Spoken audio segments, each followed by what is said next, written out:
Great day, everyone. Welcome to another episode of the Jim Gale Show. Extremely excited to be here today. As always, my good friend and partner, Jim Gale. How you doing, buddy? Hey, brother. I'm doing so well. I'm so happy to be here. And the amount of things that are happening, and Matthew and I and Michael, our core team, we talk about this every day, is about being prepared for what's to come. And we've been saying this for months. Well, it's here. And it's that time in a business, in a movement where it goes exponential, and that's what's happening. So I want to say thank you so much to Aaron Smith for being on our show today. I was on your show here not too long ago. It was wonderful. Thank you for that.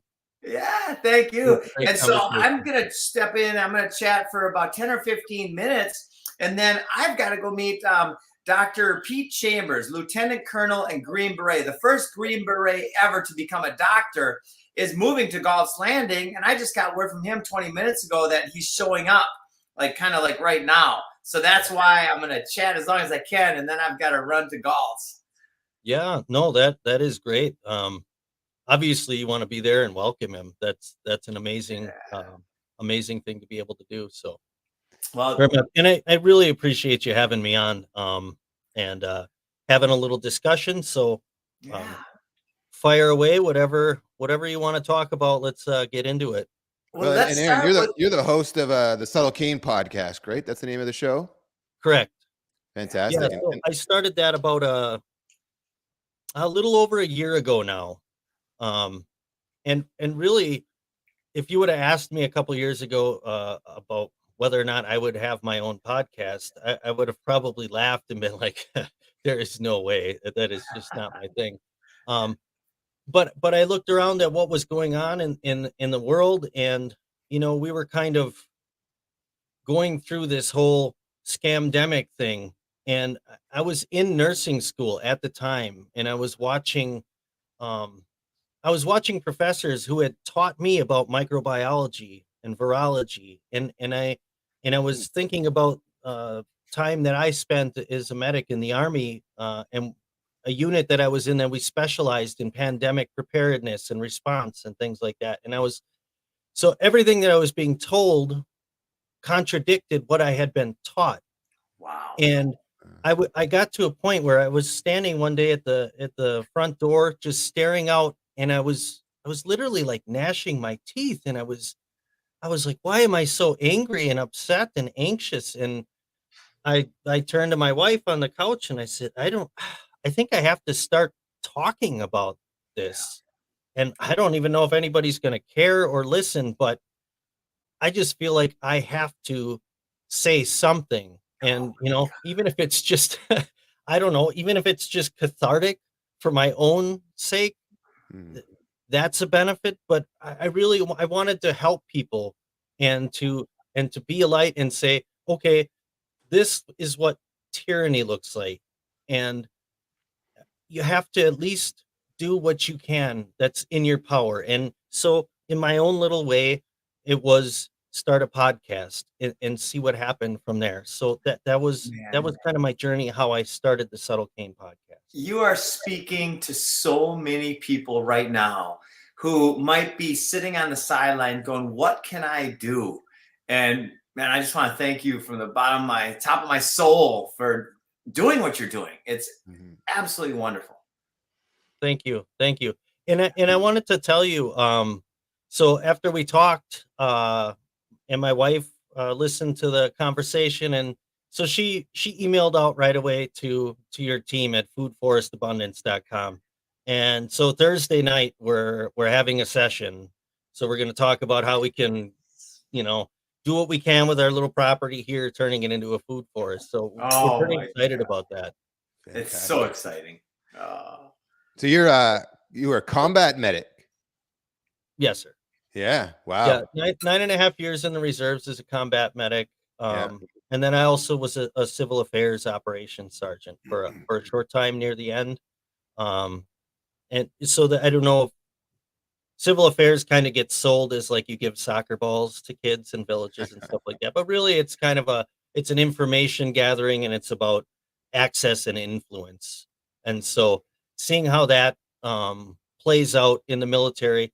No, I'm proud to have served, and you know, I see the value in what I did and the experience that I had, but I also saw a lot of the more nefarious kind of actions that our government takes.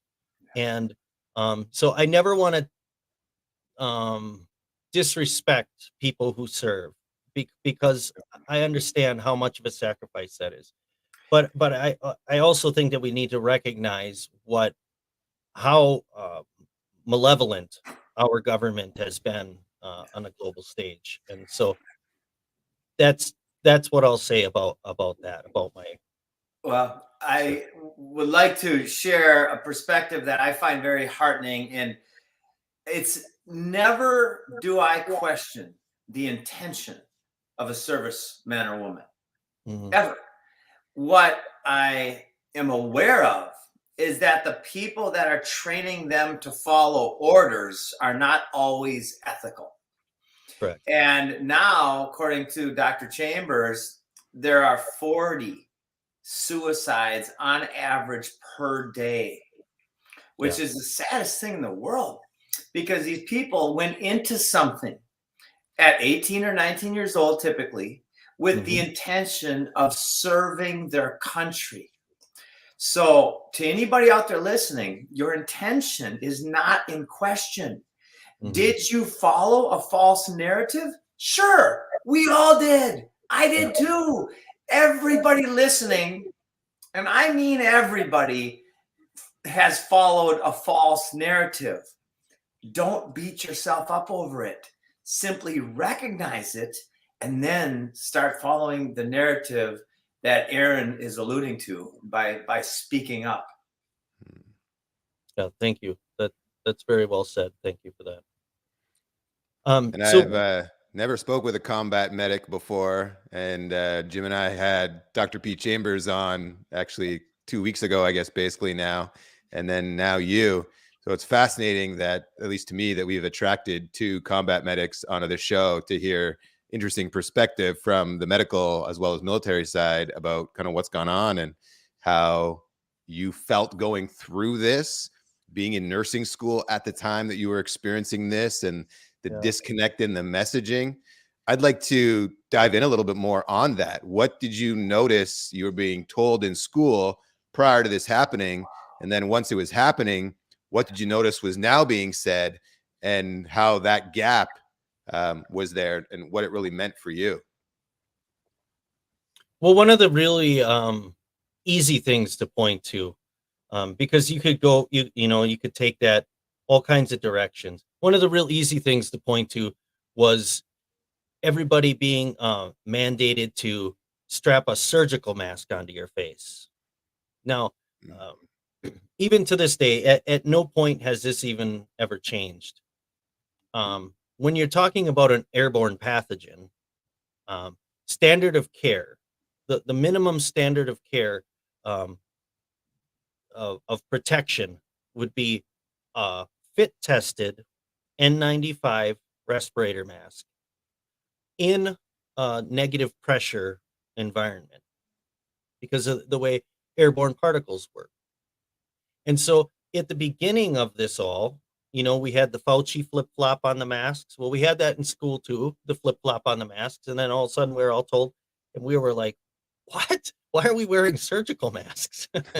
And or cloth masks that my aunt the did. cloth masks. I saw crocheted masks on people. Right. That's like putting up a chain link fence to keep the mosquitoes out of your yard. Unbelievable. So, the masks were a big one. What really kind of turned the page was the push for the mRNA vaccination.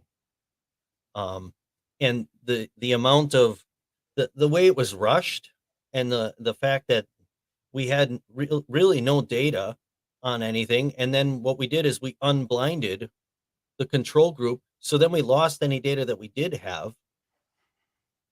And this technology where we're seeing booster after booster after booster, right? Do you remember what they told us was the reason why they're using mRNA technology for the? Because this gets forgotten quite a bit, and I don't hear people even mentioning much. Well, mRNA was supposed to be because coronaviruses mutate so fast. So the theory was, well, if we code for the proteins on the surface of the of the COVID virus, that we won't have to worry about all the rapid mutations.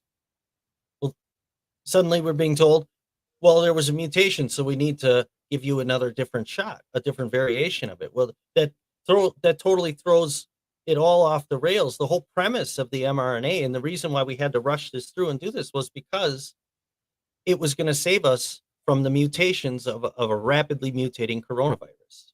Mm-hmm. So that was another another one of the main things that I saw. But then, I mean, throughout this whole thing, there's been so much gaslighting about the transmission, which we know they never even tested for with the vaccinate. They didn't even test for it, but we were told this is how you save grandma. And so, as I was going through nursing school, I worked in assisted living because I wanted to do something. All I had done is kind of like the ER stuff as a medic. And so I wanted to do something medical while I was in school, and I found this really nice place to work. But I saw what the absolute horror of what we did to the elderly, and that was one of the things that had me clenching my jaw at the front door. I didn't see a single person that I was under my care die of coronavirus. I saw 4 people starve themselves to death out of loneliness. Wow. So as far as that goes, that was an extreme motivator for me to start speaking up against the isolation and the lockdown and the way we were treating people like as if they didn't have the dignity that we should have, and to have personal autonomy and be able to make our own decisions about our lives. You just locking people up and letting them die alone is not an answer because you're too afraid to face the unknown. That it's a shameful period in our history. Yeah, and we've never been that way ever before, to really just lack the humanity part, the care for someone else who's going through a already difficult experience, right? When you're in a long-term care home, you're often already almost not forgotten about, but you're just put into a place where you don't have your loved ones around you all the time. You hear the stories of how sometimes people are treated in these facilities. And then for us to say, you don't get to see your loved ones anymore. You are now going to be completely alone and isolated, and probably some of them scared because we have this thing, right? This incredible fear thing campaign running full time. So they're scared, alone, isolated, and they feel like, well, why do I want to be here anymore?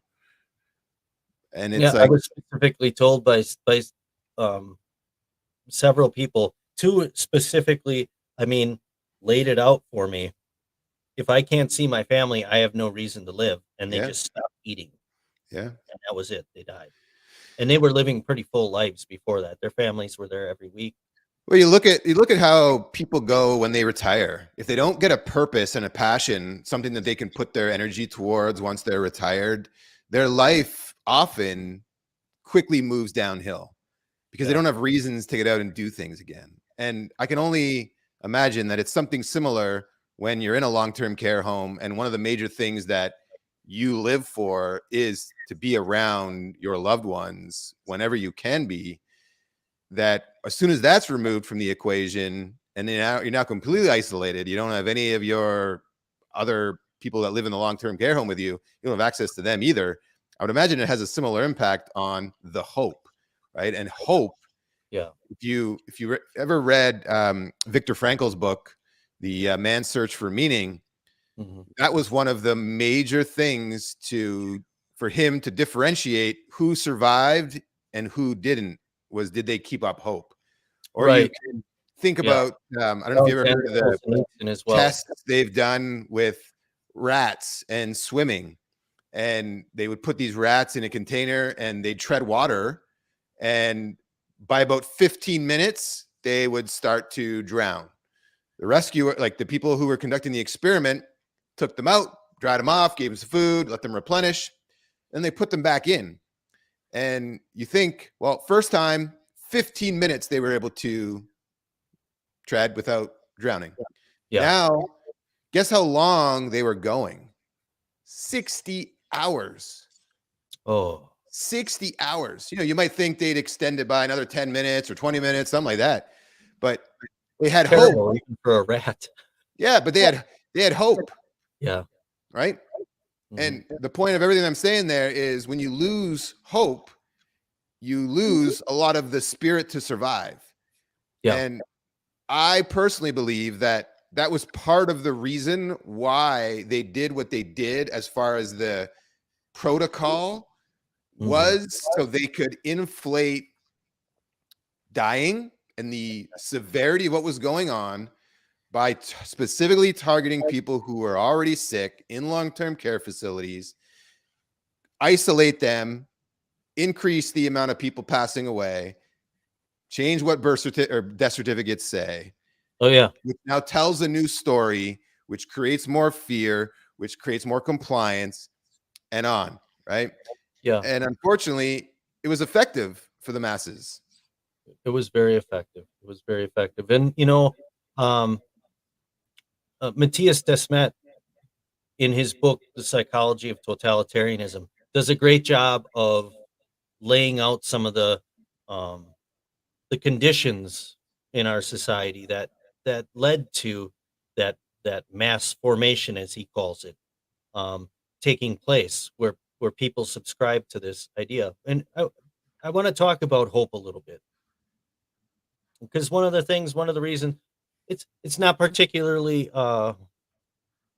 natural for me to do something like this. It's not a comfortable thing, but like I said, same with the podcast. It's something that I thought was that I feel compelled to do because I care about other people, and I see that there's a lack of hope.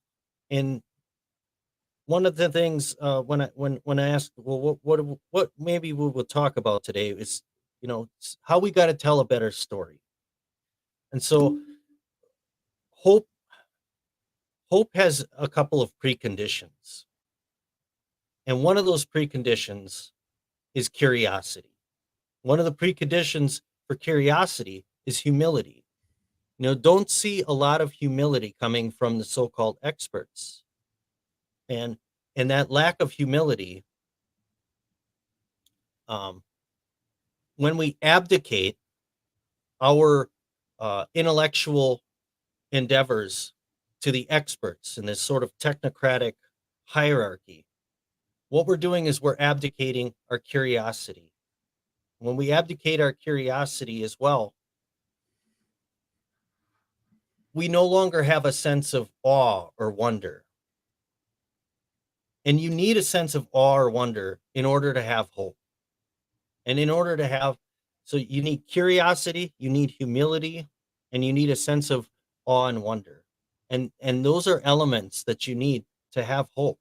And when you're living in a society that values conformity over curiosity, you're going to find yourself in a position where people are losing hope. And you look around and look at statistically the level of anxiety and the level of depression. It's absolutely terrible.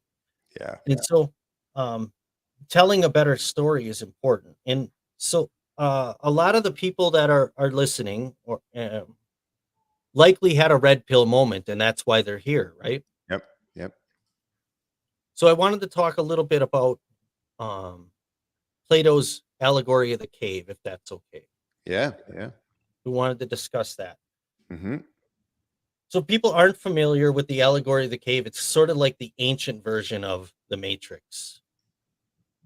So we have a situation where there is a group of people in rows, and they're shackled so that all they can see, this is their whole life. Of course, it's hypothetical. It's not realistic, but their whole life, all they can see is these shadow puppets on the wall of this cave. And the shadow puppets on the wall of the cave, it's their entire understanding of reality. What happens in the story, this conversation between Glaucon, which is Plato's older, less famous brother, and Socrates, his teacher, is someone comes along and they let one of those people up, and they stand the guy up and they turn him around, and suddenly his whole reality is broken. And that's sort of the initial red pill feeling, isn't it? All of a sudden, you get this idea like, things are not the way I was taught. This is so it's very unmooring, and it can be very alienating, and it can be very difficult to go through and painful. And your eyes got to adjust, and your mind's got to adjust. Well, next thing that happens is he gets dragged up out of the cave, and he gets pulled into the blinding sunlight of reality.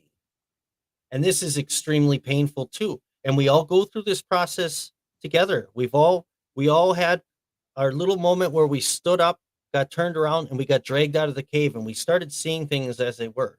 And it isn't about us saying that we have all the answers. It's just about us saying, holy cow, there's something better, and there's something more, and there's a lot more possible. But that's a very, very painful process. And I'm sure a lot of the listeners have dealt with that isolation that comes from that, and that feeling of being unmoored, and that terror that can come from that. Jordan Peterson just did a very good series on the story of Exodus. And he makes a good point. And the point is that the story of Exodus is about resisting and throwing off the shackles of tyranny. Right? What's the next step is not the land of milk and honey. The next step is 40 years of wandering around the wilderness, suffering and questioning yourself and saying, maybe it'd be better to be back. Can I go, can I get back in my shackles and just watch the shadows on the cave of the wall? Because that was a little more comfortable than this. And so we have that, right? We have this period where we're like, oh my goodness, I got to adjust to this. But then we get to a point where we start seeing solutions. And that's what I like about what you guys are doing, because, the foodforestabundance.com, that's about offering a solution. So that's like saying, hey, I got something better. I got something better here. So in the story of the allegory of the cave, once this guy's eyes adjust to the light and he understands the world is not what I thought it was, I've adjusted to that. There's this beautiful Edenic paradise that could be, that's waiting here. And then he thinks, oh my God, everybody's still down in the cave. And well, this is terrible. He's thinking, my goodness, I got to go back down and I got to pull some people out of here and let them know there's something better. Yeah. And so he goes back down in the cave, and the conversation is very interesting between Glaucon and Socrates, because remember, their whole society down in the cave is predicated on how well they understand the false narrative that they're living. And so think about the prestige of the people who are best at understanding and predicting and describing the shadow puppet show. So those people are going to be the least likely. This is why we see academics digging their heels in. They're going to be the least likely because they're they have the least humility. There's a reason why they say the meek shall inherit in the earth. That is because the meek have the humility. They don't think they have all the answers. And when they get shown a better way, they say, okay, I'm willing to try that. But think about if you've lived your entire life and you've made your whole career based on being the expert, but you're the expert on the shadows on the wall of the cave. How likely are you going to want to be to stand up and abandon all the prestige you had and walk out into the sunlight? Yeah. So what you guys are doing, what I would like to do is is I want to go back down into the cave, and you're going to face some adversity. They even say, Glaucon and Socrates, wouldn't they rather kill that man than have to deal with the pain of being dragged out into the sunlight? Paraphrasing. And that's true. That's why you see some resistance. You'll be called a conspiracy theorist. You'll be called crazy. You'll be shunned. You'll be deplatformed. You'll be told that that you're anti-science. So, but we have to be willing to go back down into the cave, and we got to try and do our best to inspire curiosity in people, and to pull them up, and to show them a better way. Well, just to get the curiosity, asking questions. Exactly. You know, we've really fallen away from that, and instead are taking the story from the television or the newspaper or social media instead of asking questions. And the is it Kibono, who benefits? Yeah, we bono. Right? Who benefits? Who benefits from what's happening right now?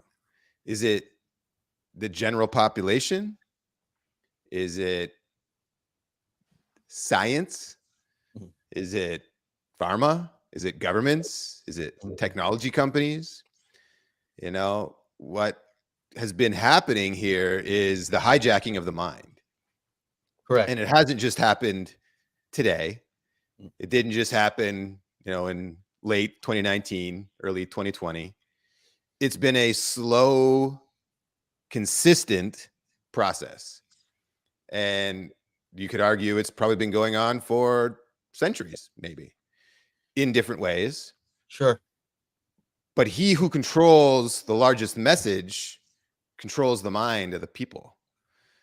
And when you begin to peel off the blinders or step out of the cave, and you realize that almost everything you've been told to believe has been a fabrication of some sort, and you get that curiosity back, and you start going, okay, now that I'm free of the education system, state-sponsored education system, by the way, now that I'm free of that, and I can go and learn about what I'd like to learn about and make up my own mind about things, you quickly discover how much you love to learn.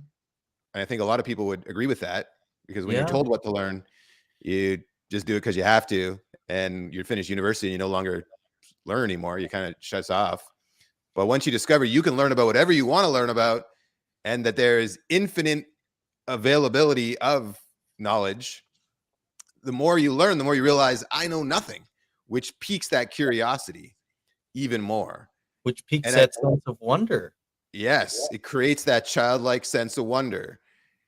But you're so bang on about how the further down the path of traditional education you go, the more specialized you become, which then blocks in your view of how you see everything.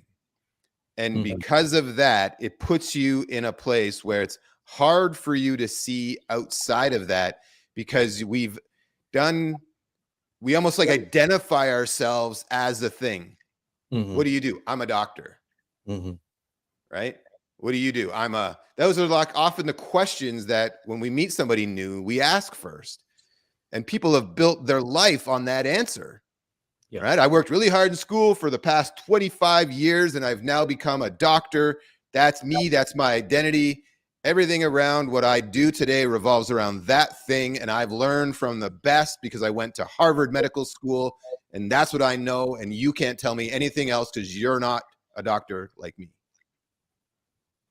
Yeah. Right? No, it's true. And if you think about it, formal education is not necessarily just the introduction of new information. It's the introduction of new information at the exclusion of all other information. And so, yes, you get put into this funnel, and what comes out on the other end is a very specific product. And and the way the system's set up, John Taylor Gatto does some very interesting work, and he wrote a book, Weapons of Mass Instruction, and he talks about how in the American education system, if not in the greater West, we've kind of subscribed to the Prussian model of education. And the Prussian model of education was derived from a military that did very poorly against Napoleon. And the reason why they didn't do well against Napoleon is because the guys just weren't following orders. And so what they decided is, well, let's come up with a system for getting people really good at following orders. And Horace Mann went over there and he thought, this is great.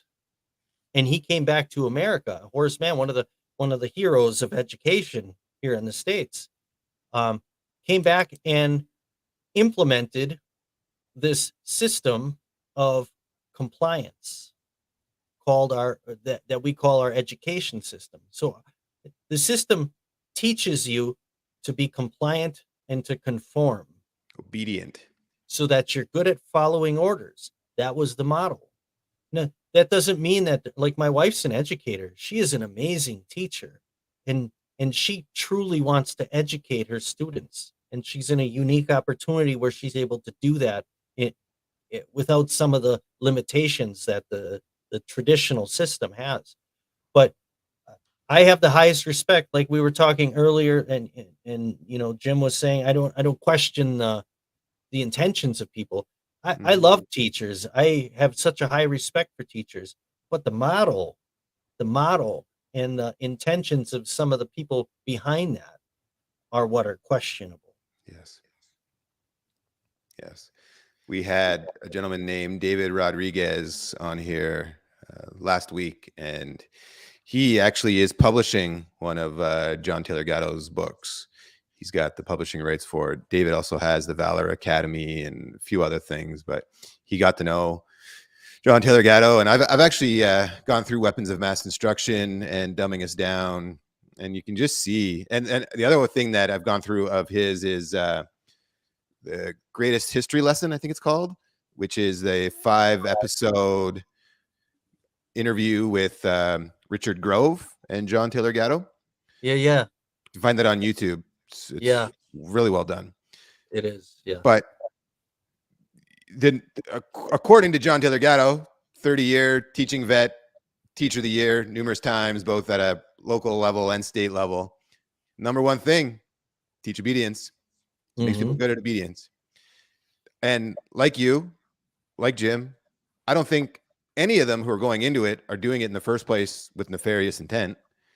All the doctors, same thing. Everybody's going into this with the right intentions. Yeah. What's happening along the way, though, is that they're being corrupted unbeknownst to them because they're boxed into how all these things work.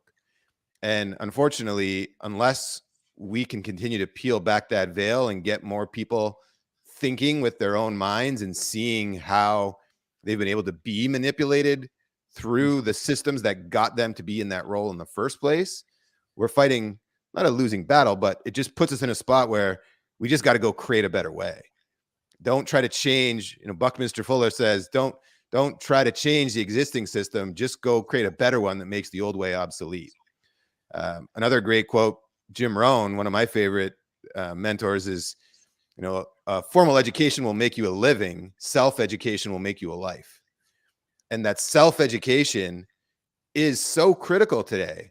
Yeah. I don't think it's ever been more important than to take ownership over you and get out to learning. Start learning as much as you possibly can about the things that interest you, but even more importantly, about you living a great life. What does it take to be healthy? What does it take to thrive? What does it take to be a happy, positive, joyful person that's leading their best life that can go then inspire others to do the same? So we stop being one that's built solely on dependency. Today, in the West, everybody's a consumer. Most people are consumers. Yeah. Whereas what we should be is prosumers. Yes, we can consume, but what are we producing as well?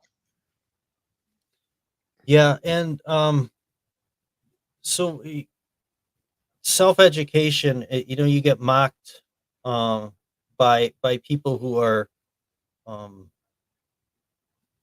totally subscribing to the shadows on the wall. Mm-hmm. We'll call it. You get mocked for people saying, do your own research. And, fair enough in one sense, because like you were saying earlier, there's an infinite amount of information out there. How much of it is good information? So one of the things that is not being taught, and it is a good place to start for people who are just kind of beginning their path, or even if you've been, kind of red pilled a long time ago, but one of the really good things that you can do is you can focus on critical thinking skills. And you can go back and let me see here.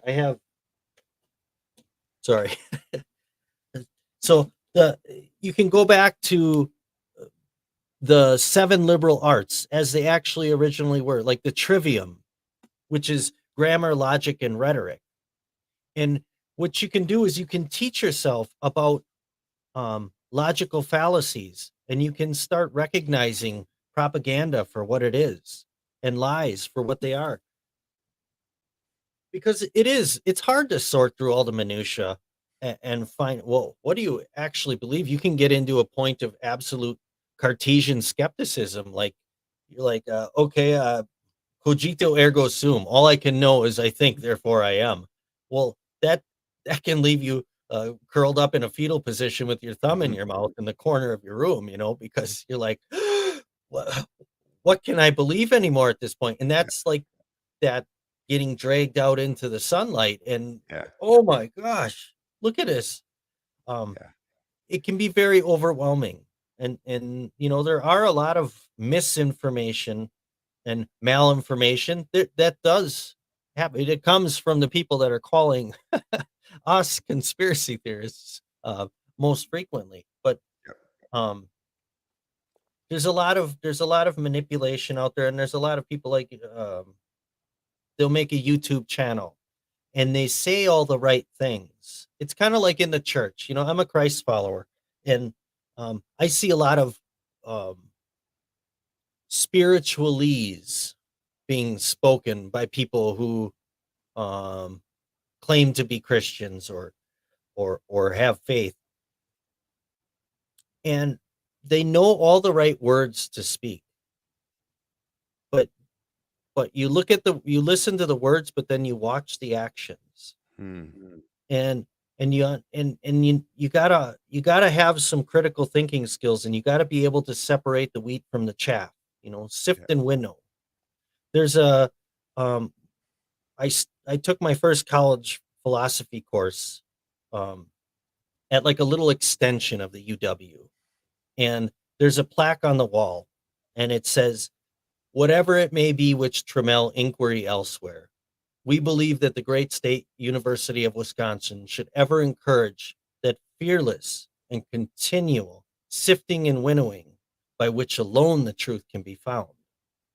And I always found that to be such a beautiful statement, contradictory to what's actually being proposed. Yes.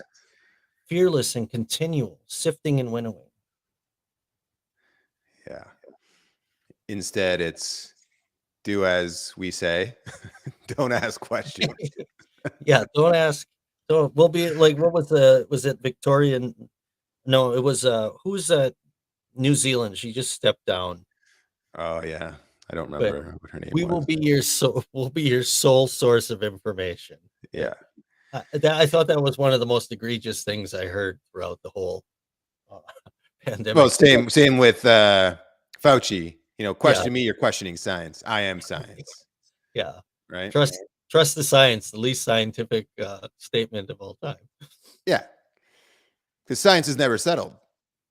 The science is never settled. No. Right. So, and it's so fascinating to watch how it all unfolds and how people are, getting into being boxed into a certain camp. And if you question anything, you're an anti this or a conspiracy that, or, you just don't trust the science, whatever the names they want to put on. But they've done such an excellent job of putting everybody into a different box and nobody can get along and we can't have debate about stuff anymore.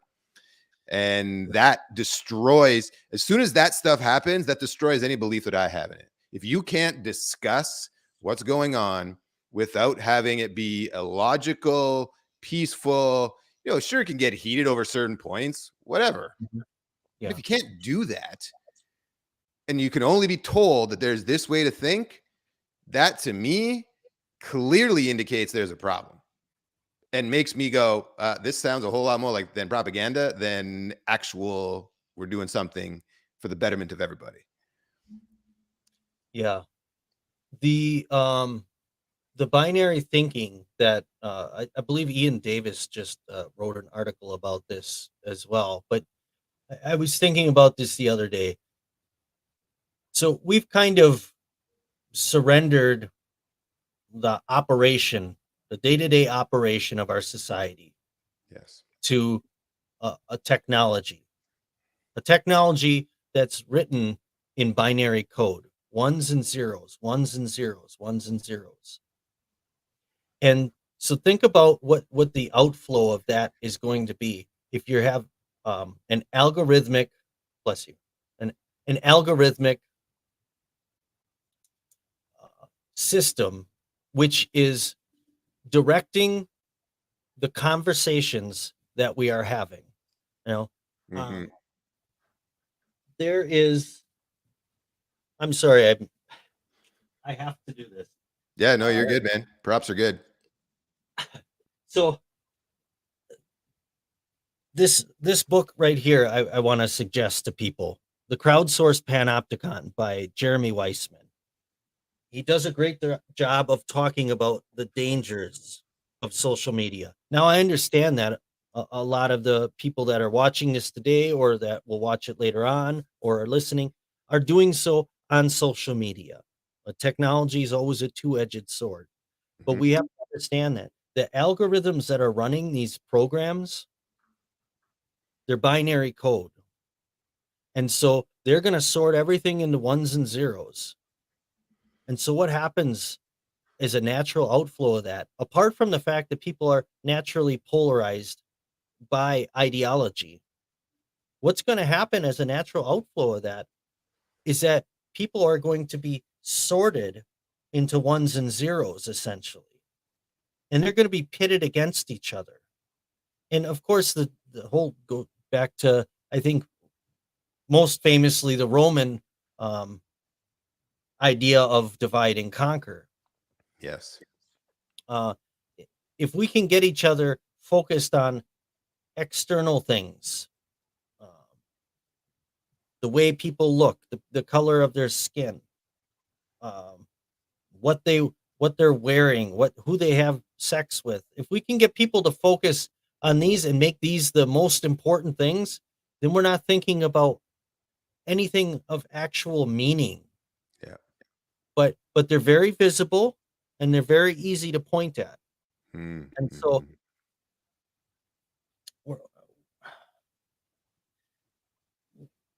we're also talking about and I have a tendency to ramble a little bit, so I apologize. We're also talking about competing narratives where one is strictly materialist and I would argue anti-human, and that human beings are nothing but organic. Our brains are just organic computers, and we are just biological machines.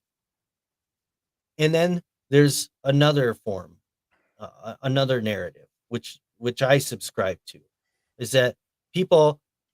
C.S. Lewis said, "I don't think that I am a body with a soul. I think I'm an eternal soul with a body."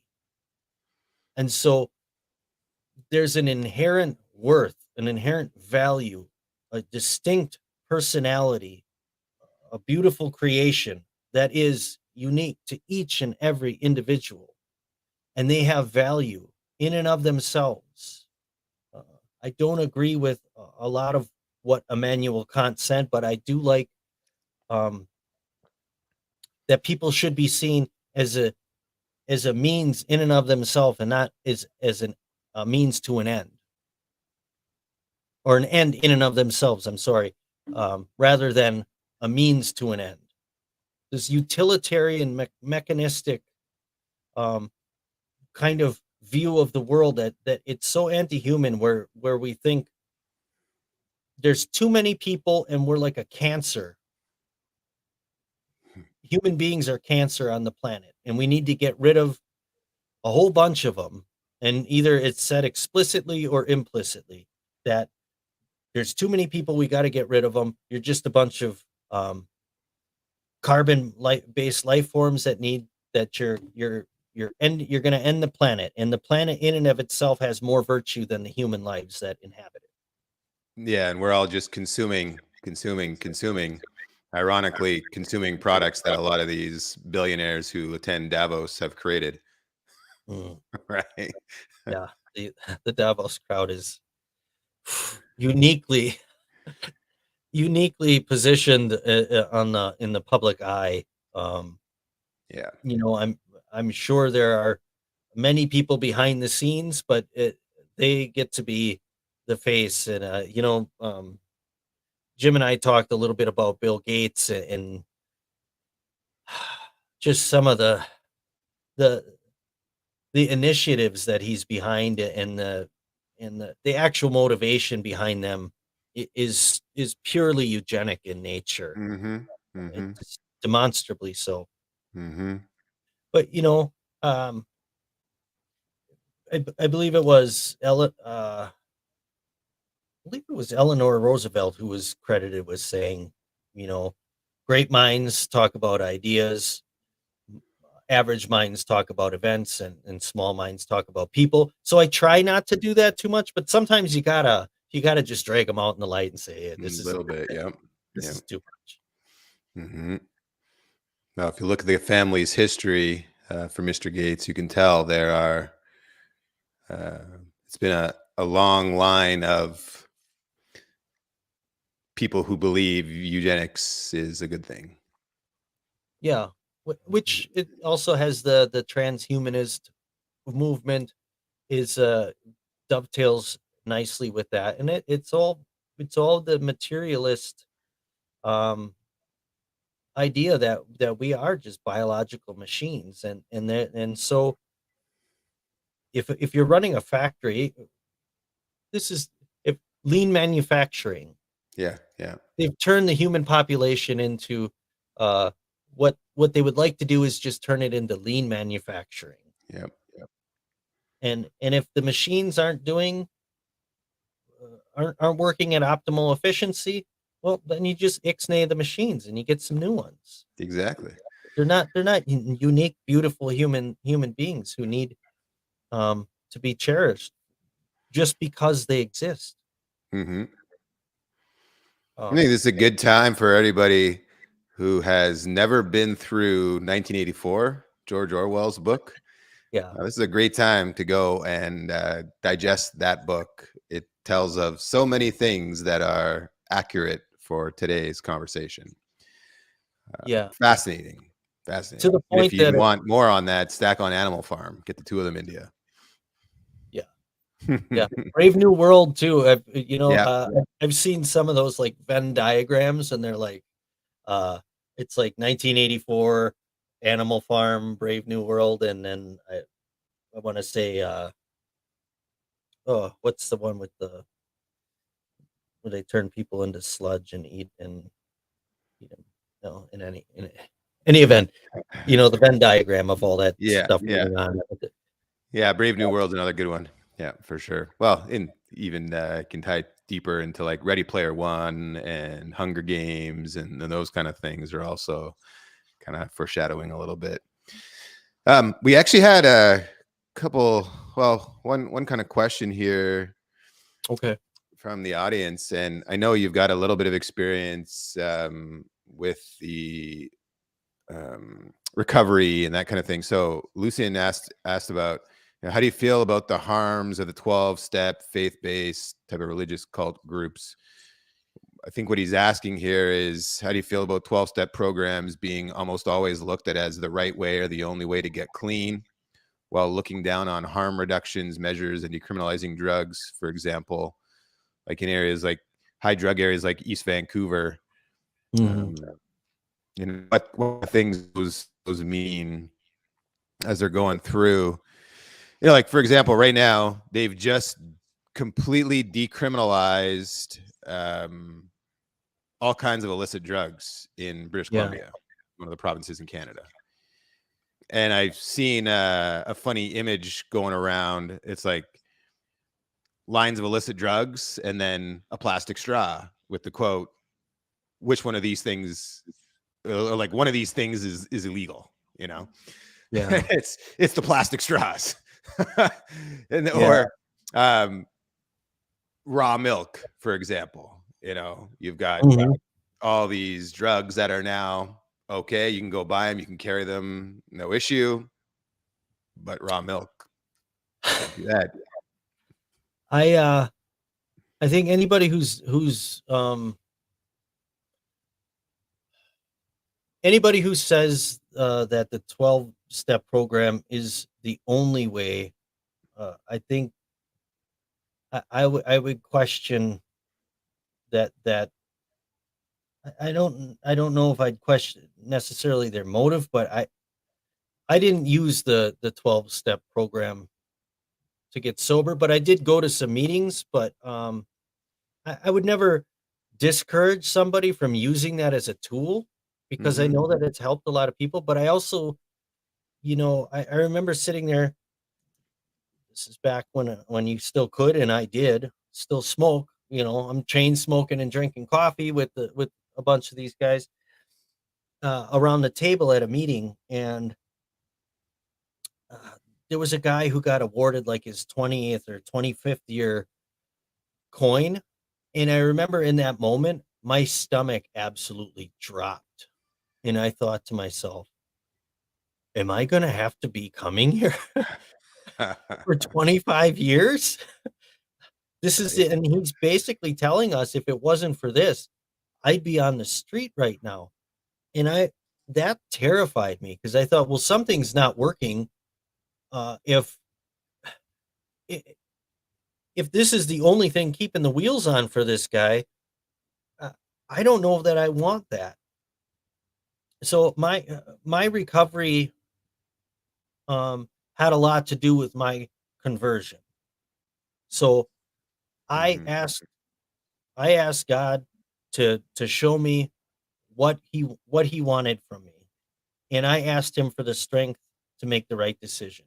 And I fell down a lot when I started. But I also understood that every decision that I made, every decision mattered. And I still fall down all the time, not with my addiction, thankfully. But I started,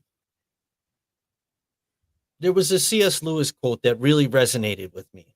I'm trying to answer the question. The C.S. Lewis quote that really resonated with me, that I have to paraphrase, I don't know it verbatim, was about how the past is a frozen wasteland and the future is completely unknown. But the present is all lit up with eternal rays. Yeah. And so I had to reorient my life.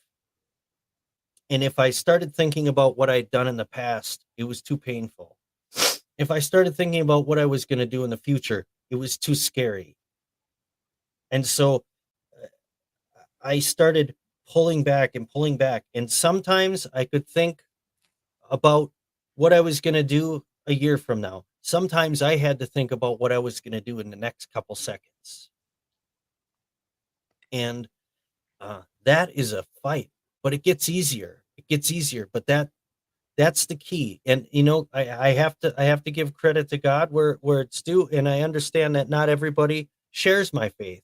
And apropos of our conversation earlier, you were saying how we have to be able to disagree, and still see the value in each other.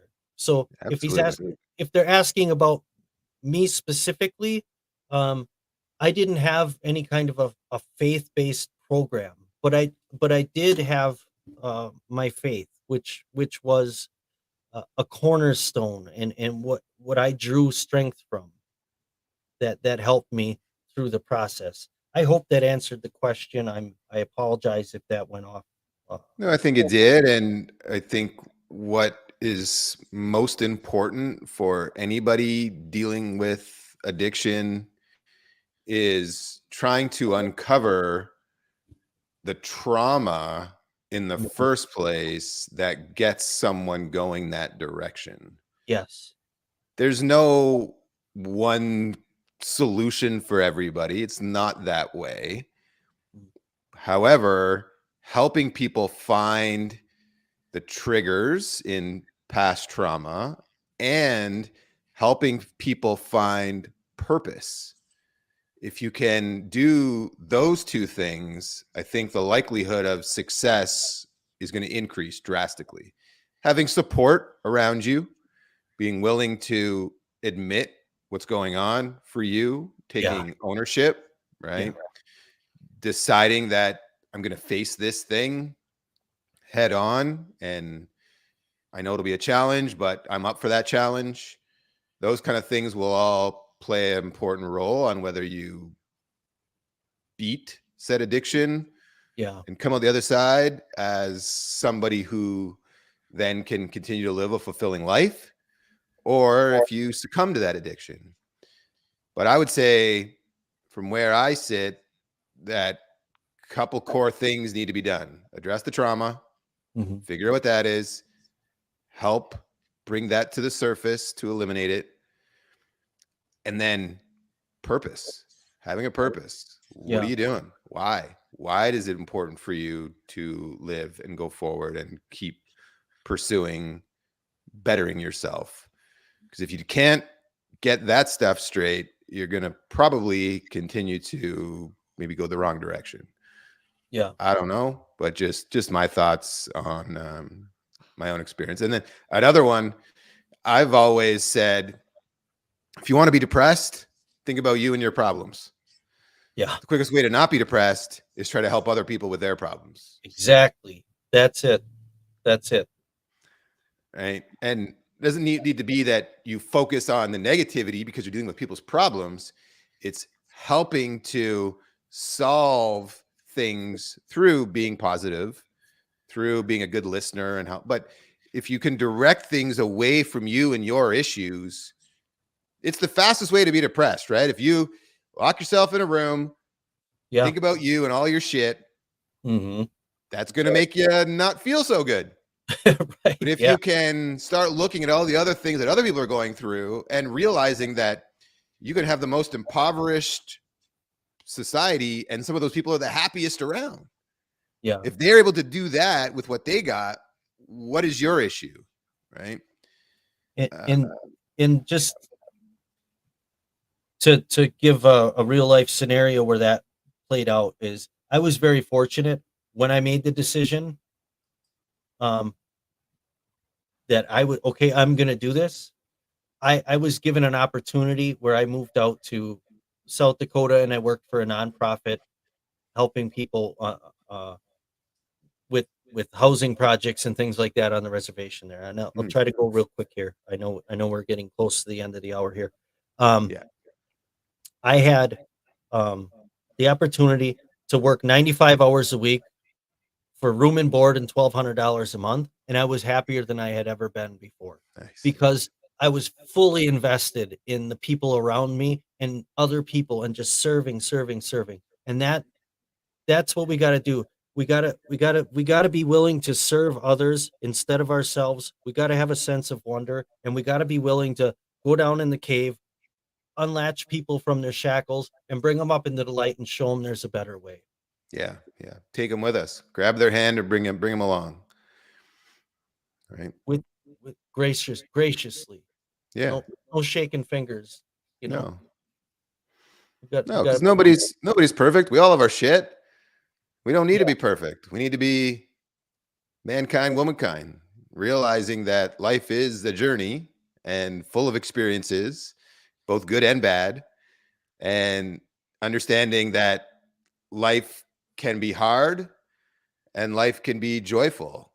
Yeah. and, choose where do you want to place your thoughts around life.